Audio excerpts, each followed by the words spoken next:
الصلاۃ والسلام علیک یا رسول اللہ، الصلاۃ والسلام علیک یا حبیب اللہ، الصلاۃ والسلام علیک یا نبی اللہ وعلی آلک واصحابک یا نور اللہ۔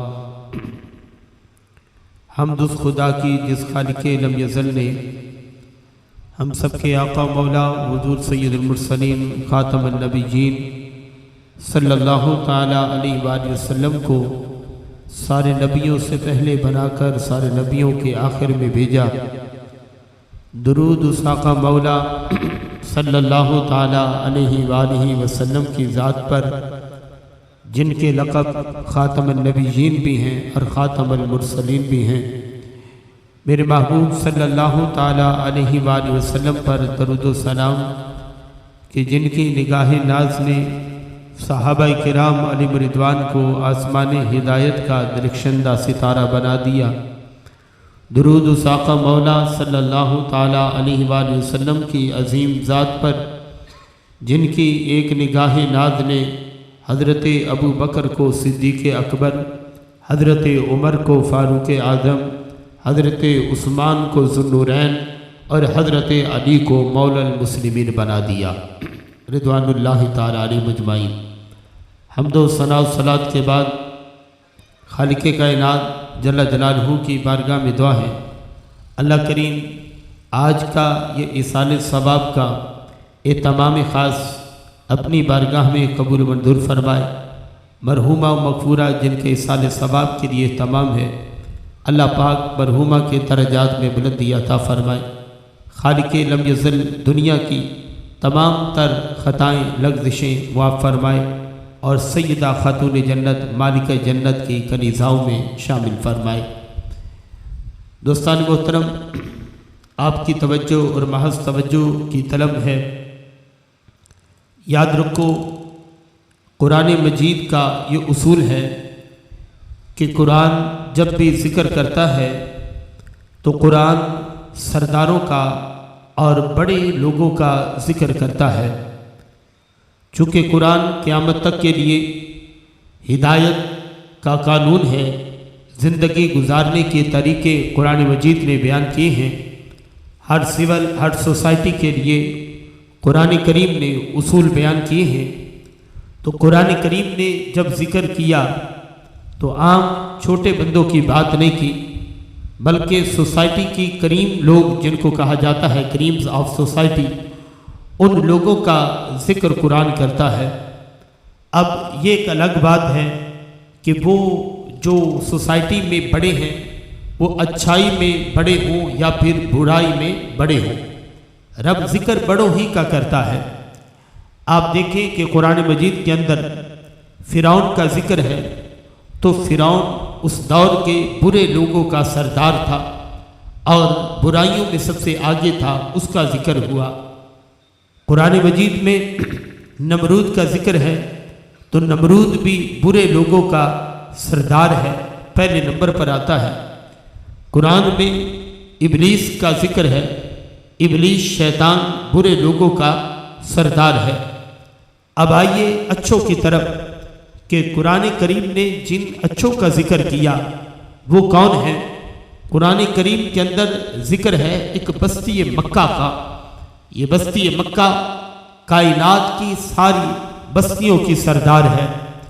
قرآن میں ذکر ہے ایک شہر مدینہ کا۔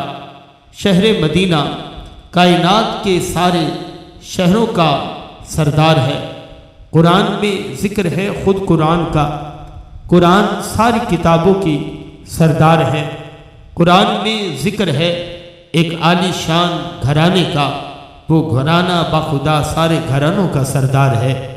قرآن میں ذکر ہے میرے آپ کے آقا مولا حضور سید المرسلین صلی اللہ تعالی علیہ وآلہ وسلم کا، میرے محبوب صلی اللہ علیہ وآلہ وسلم سارے نبیوں کے سردار ہیں۔ تو قرآن سے ہمیں یہ اصول اور ضابطہ ملتا ہے کہ جن کا ذکر قرآن کرے، جن کی بات قرآن کرے، وہ ہوتے سردار ہیں۔ اگر اچھائی کے ساتھ ہو تو اچھوں کے سردار ہوتے ہیں، اگر ان کی مذمت بیان کی گئی ہو تو وہ بروں کے سردار ہوتے ہیں۔ اب آؤ قرآن کا مزاج جب سمجھ چکے ہو تو قرآن کا پیغام بھی سنو۔ وہ قرآن جو سرداروں کا ذکر کرتا ہے، اسی قرآن نے میری ماں کا بھی ذکر کیا ہے، میرے باپ کا بھی ذکر کیا ہے۔ اسی قرآن کے اندر ہمارے ماں باپ کا ذکر ہے۔ تو جب قرآن کریم میں ہم ماں باپ کا ذکر پڑھتے سنتے ہیں تو مان جاؤ اور کوئی تقریر یاد رہے یا نہ رہے، اور کسی وائز کا واز یاد رہے یا نہ رہے، اور کسی خطیب کا خطاب یاد رہے یا نہ رہے، اتنی بات ضرور یاد رہنی چاہیے، رب نے میرے ماں باپ کا ذکر قرآن میں کیا ہے اور قرآن سرداروں کا ذکر کرتا ہے، تو میری ماں بھی میرا سردار ہے، میرا باپ بھی میرا سردار ہے۔ دوسرا اصول قرآن کریم کا یہ بھی دیکھو کہ قرآن مجید اول سے لے کر آخر تک، الحمد کی الف سے لے کر والناس کی سین تک، قرآن کریم کا ہر مقام اہم ہے۔ قرآن کریم کا ایک ایک حرف، قرآن کریم کا ایک ایک اعراب انسانیت کو ہدایت دینے والا ہے۔ قرآن کریم کے سارے مقام اہم ہیں، لیکن خود قرآن کے اندر کچھ مقام ایسے آ جاتے ہیں جو قرآن کے دوسرے مقامات سے اہمیت میں زیادہ ہے۔ جیسے سورہ یاسین کو قرآن کا دل کہا گیا، اب ہے تو قرآن، لیکن کہا نہیں یہ قرآن کا دل ہے، پورے قرآن میں اہمیت اس کی زیادہ ہے، اس لیے اس کو قرآن کا دل کہا۔ سورہ رحمان کو قرآن کی دلہن کہا، سارا قرآن ہی پیارا ہے، لیکن کہا جب سورہ رحمان کے حسن کو دیکھو گے تو سورہ رحمان کا حسن پورے قرآن میں سب سے زیادہ دل نشیں ہے۔ اب قرآن کریم جہاں پر ہر لحاظ سے اعلیٰ ہے، وہیں پر قرآن کریم کے چند مقامات آپس میں ایک دوسرے سے زیادہ مرتبے والے ہیں۔ تو سنو، یہ یاد رکھو، قرآن کریم میں سورہ یاسین ہو، سورہ رحمان ہو یا جو بھی ہو، قرآن کریم کا سب سے اہم ترین مقام وہ ہوتا ہے جہاں پر اللہ جل شانہ اپنی توحید کا ذکر فرماتا ہے۔ جہاں اللہ یہ بتائے اللہ ایک ہے، وہ مقام سب سے اعلیٰ ہے قرآن میں۔ جہاں اللہ پاک اپنی بندگی کا ذکر کرے، اپنے بندگی کا حکم دے، وہ مقام قرآن میں بھی سب سے اعلیٰ ہوتا ہے۔ وہ مقام قرآن مجید میں سب سے زیادہ اہمیت کا حامل ہوتا ہے۔ اب پڑھو قرآن کریم کے اندر وہ مقام جہاں پر رب کائنات نے اپنی توحید کا ذکر کیا، حکم خداوندی ہوا، وَقَضَىٰ رَبُّكَ أَلَّا تَعْبُدُوا إِلَّا إِيَّاهُ، اے لوگو تمہارے رب نے تم پر لازم کر دیا ہے کہ عبادت نہیں کرنی مگر خالق لم یزل کی کرنی ہے، سجدہ عبادت نہیں کرنا مگر اسی کو کرنا ہے جس رب نے تمہیں پیدا کیا ہے، اسی کی دربار عالی شان میں عبادت کے لیے تم نے جھکنا ہے۔ اب یہاں پر توحید کا مقام ہے، قرآن کریم کا اہم ترین عنوان ہے، قرآن کریم کا اہم ترین پیغام ہے، قرآن کریم کا اہم ترین علم ہے، قرآن کریم کی اہم ترین جگہ ہے۔ اب دیکھو جہاں پر توحید کا ذکر ہے تو کائنات کا ذرہ ذرہ خدا کی توحید کو مانتا ہے، کائنات کا قطرہ قطرہ رب کی توحید کو مانتا ہے، کائنات میں ہر سانس لینے والی چیز اللہ جل شانہ کی توحید کو مانتی ہے۔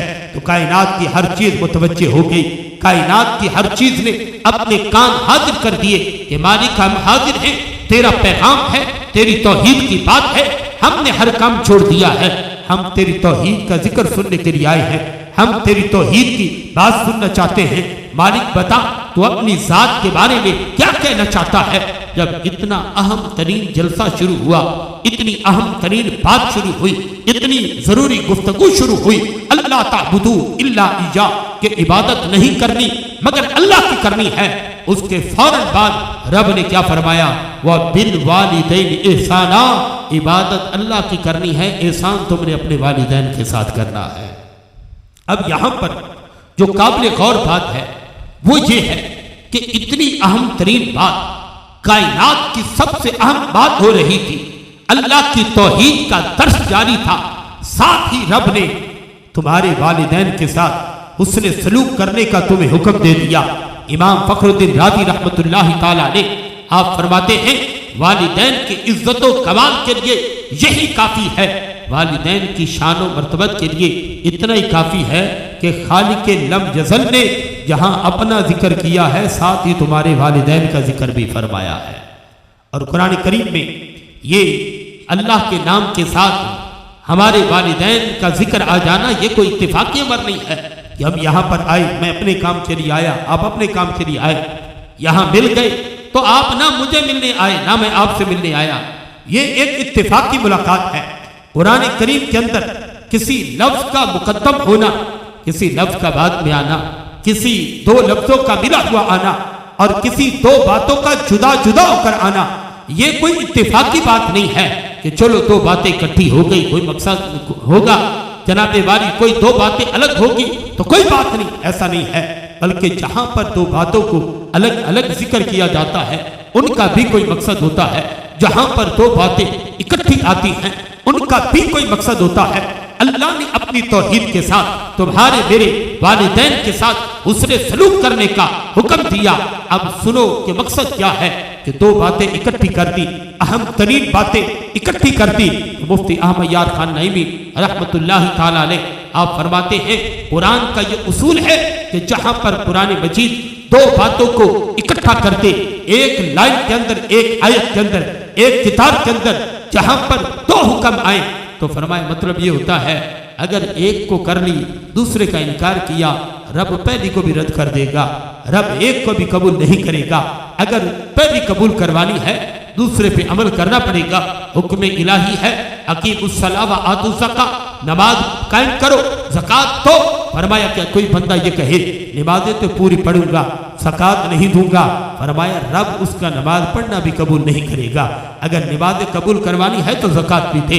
کوئی بندہ ہے اپنی دنیا کی تجارت میں مشغول ہے، وہ کہتا ہے چلو زکوٰۃ تو میں سال بعد دے دیا کروں گا لیکن 5 وقت اپنے کاروبار کو چھوڑ کر نماز پڑھنا یہ میں نہیں پڑھتا، فرمایا رب تیری زکوٰۃ دینا بھی قبول نہیں کرے گا۔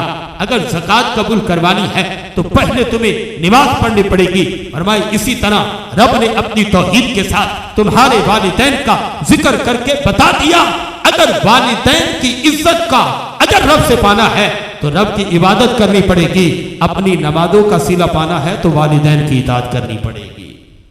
اپنے والدین کے قرب میں آؤ، ان کا درجہ دیکھو، رب نے ان کا ذکر کہاں پہ کیا؟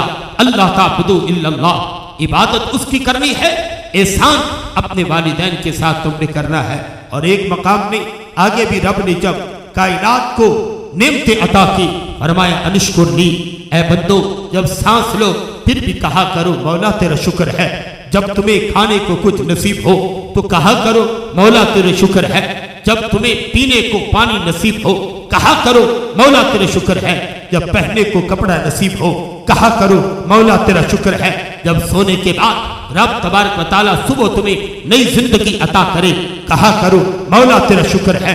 تمام چیزوں پر رب نے فرمایا انشکر لی، فرمایا میرا شکریہ ادا کرو، میں نے سب کچھ دیا، کائنات میں تمہیں کھانے پینے کے لیے، کائنات میں عزت کا تاج تمہیں میں نے دیا، فرمایا انشکر لی، میرا شکریہ ادا کرو۔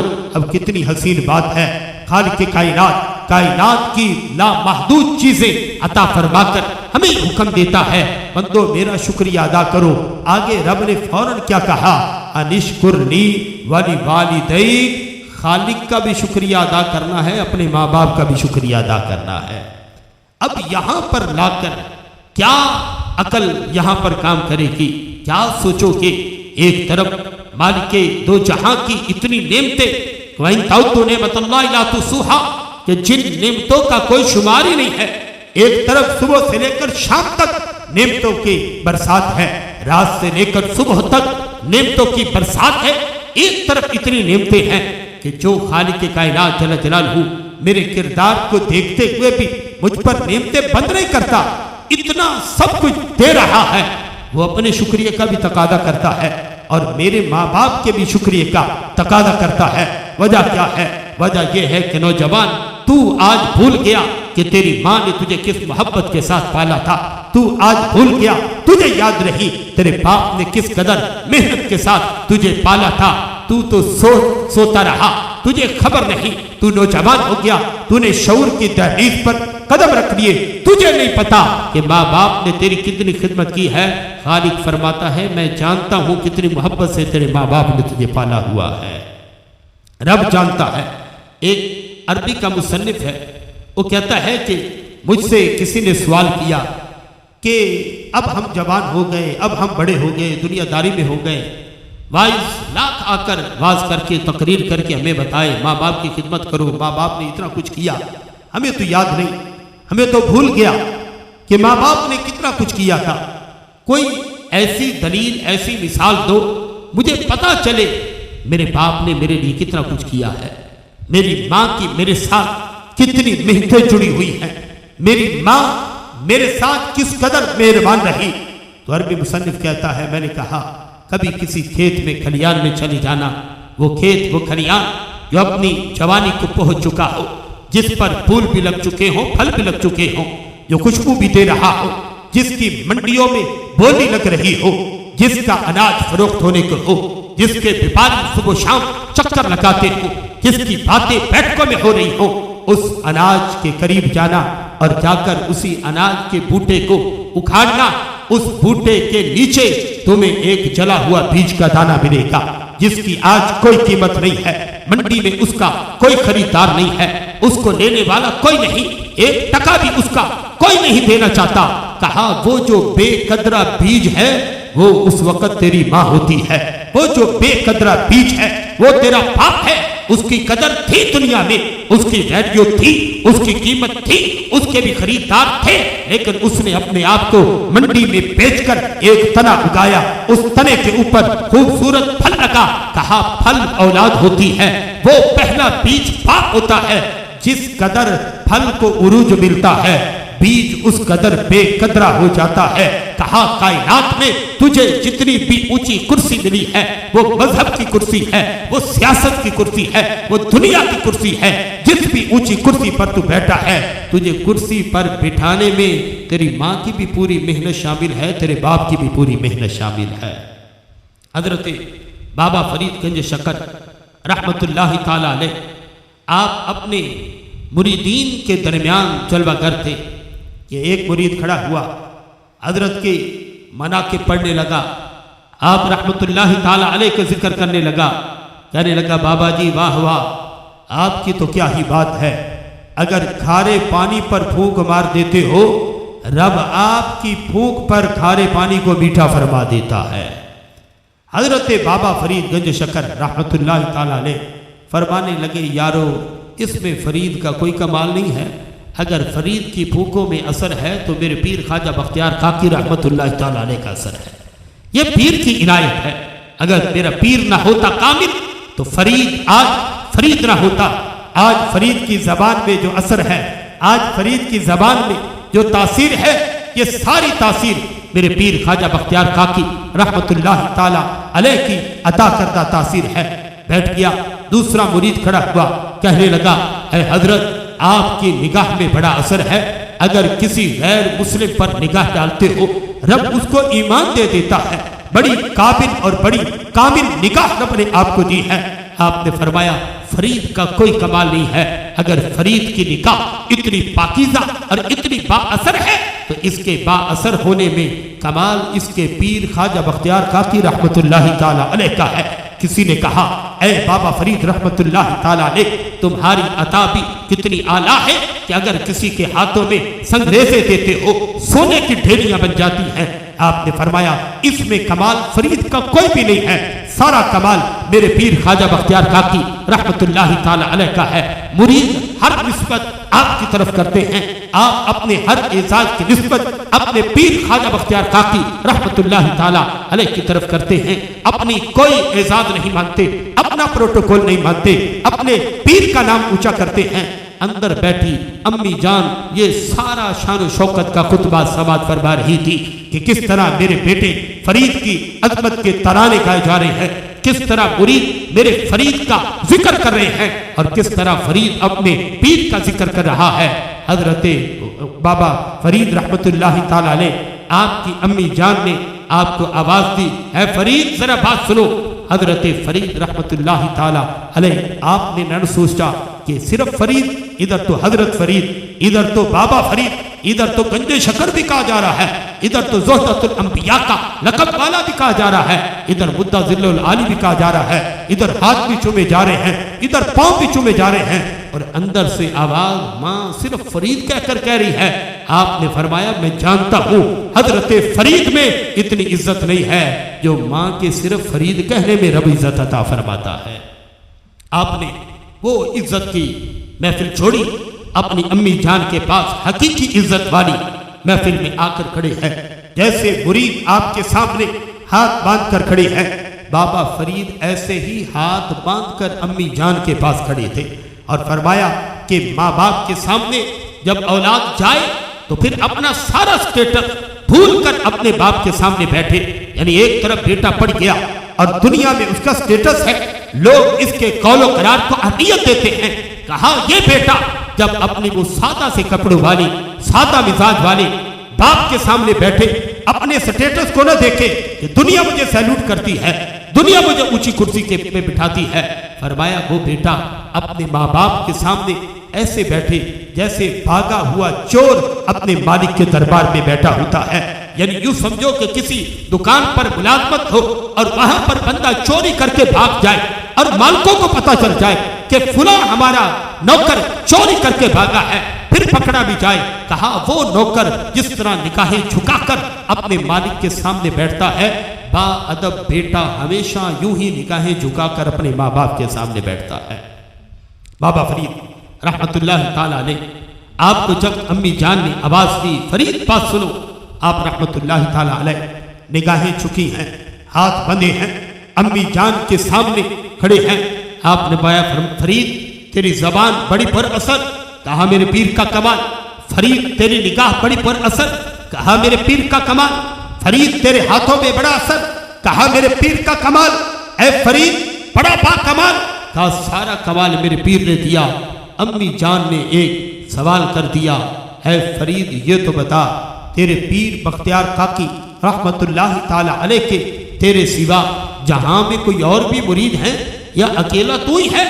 نا امی جان میرے پیر کے تو لاکھوں مرید ہیں، شرق و غرب میں میرے پیر کے نام کا ڈنکا بجتا ہے، میرے پیر کے چاہنے والے ہر مقام پر ہیں۔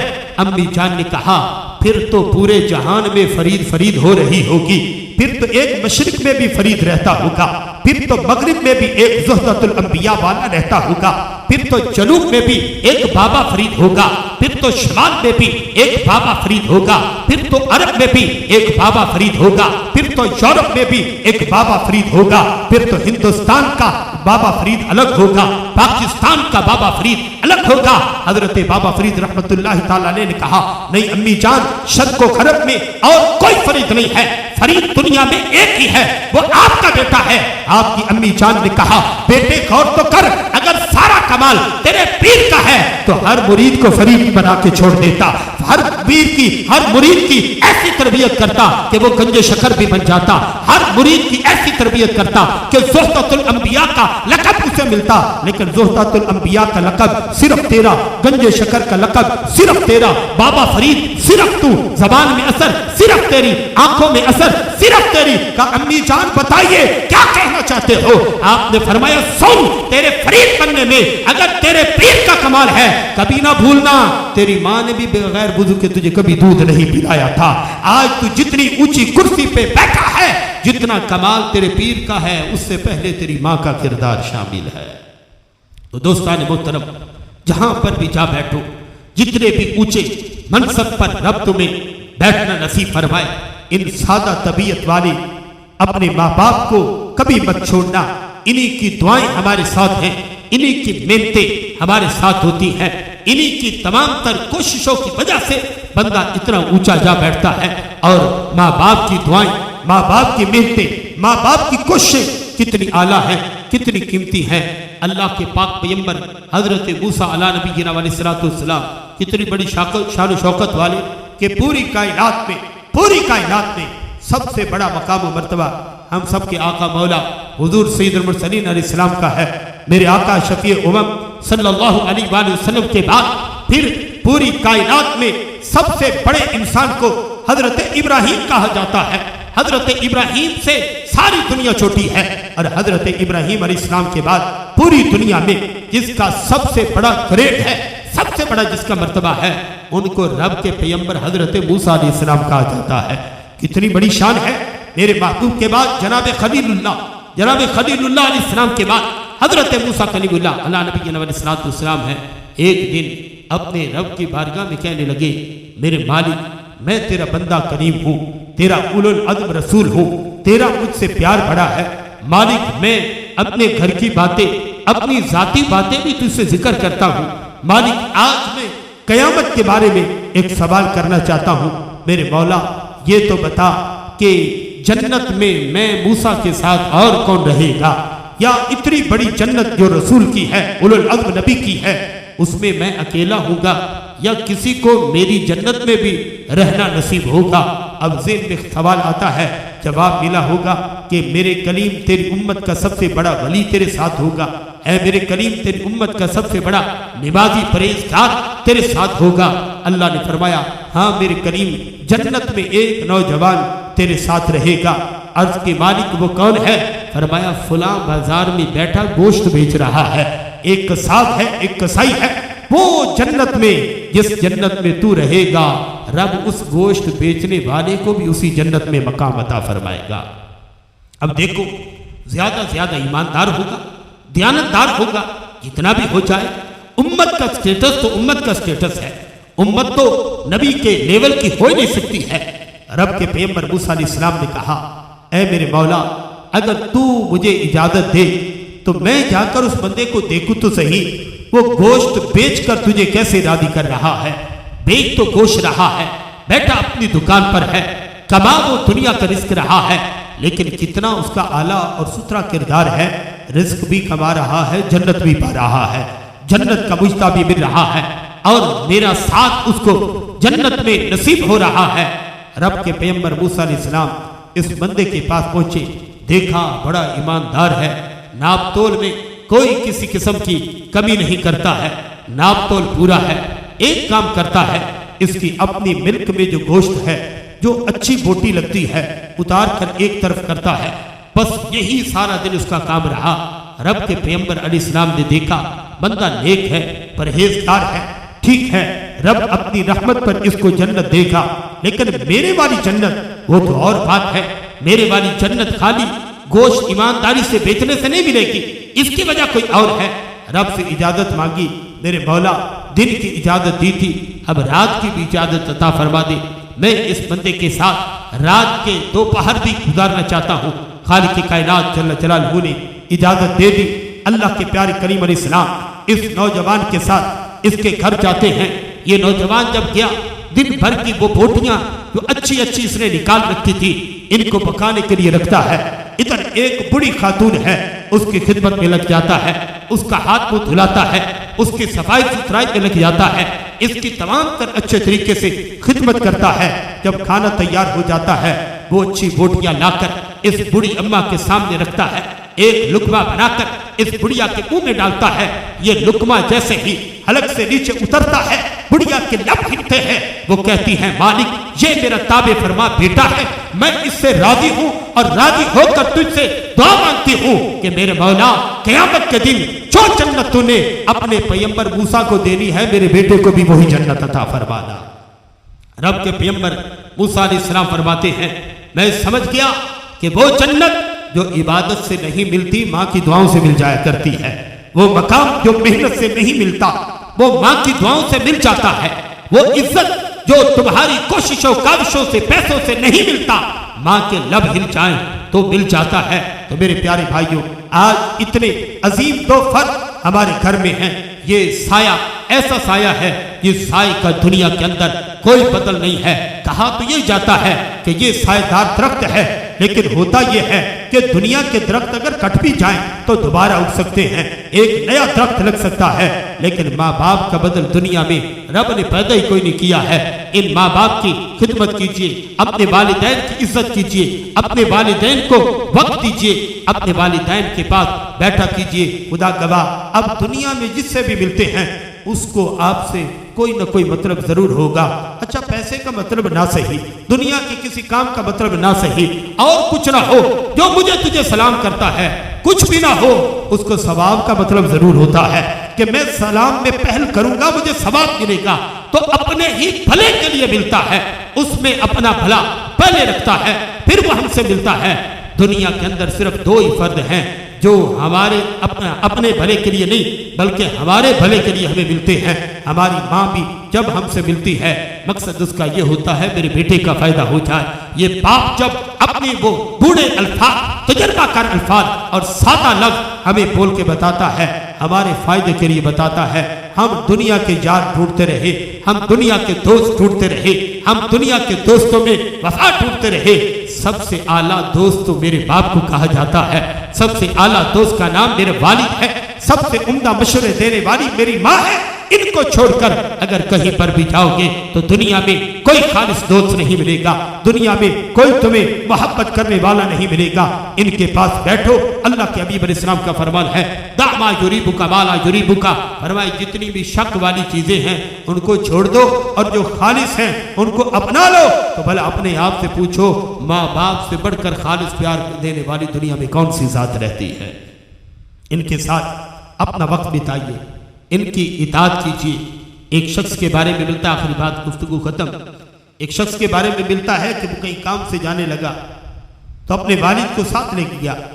اب آگے نہیں جانا تھا, اس نے اپنے والد کو کسی کی دکان پہ بٹھا دیا. ہو سکتا ہے یہ واقعہ بنا ہوا ہو لیکن ہمیں اس کے نتیجے سے مقصد ہے. اپنے والد کو کسی کی دکان پہ بٹھا دیا, دوست کی دکان پہ. جب واپس آیا تو بوڑھے والد کو لے کر گھر پہنچا. اس باپ نے کل پھر تقاضا کر دیا کہ اسی دکان پر لے چلو, میں وہاں جا کر بیٹھنا چاہتا ہوں. کل پھر آیا, پھر بٹھایا. یہ روزانہ آنا جانا لگ گیا. یہ نوجوان بڑا پریشان ہے کہ جس کے پاس چھوڑا ہے وہ میرا نوجوان دوست ہے اور والد میرا بوڑھا ہے.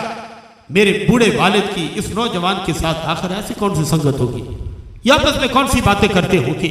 وہ آج کے دور کا ہے, یہ میرا والد پچھلے دور کی باتیں کرتا ہے.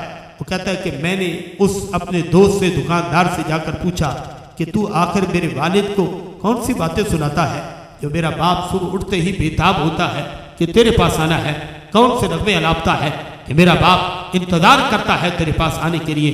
اس نے کہا میں سناتا نہیں ہوں, میں بٹھا کر تیرے باپ کی باتیں سنتا ہوں. سناتے تو تم ہو, صبح سے شام تک تم اپنے والد کو سناتے ہو, میں صرف سنتا ہوں. اسے بات سننے والا کوئی چاہیے.